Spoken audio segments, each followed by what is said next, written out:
I had this Raptor 700 and it was throwing code 12, which would be the crankshaft position sensor, and it wouldn't fire up. And what it is, or what I found it to be, is on the spark plug.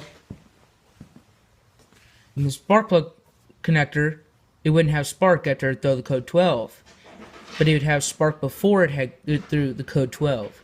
So what I did is I disconnected the battery cable, and then once I disconnected the battery cable, it fires up every time.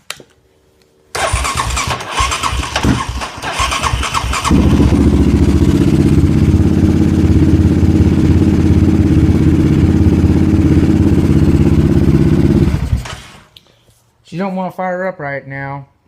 Not very easy because it's cold. She's getting cold.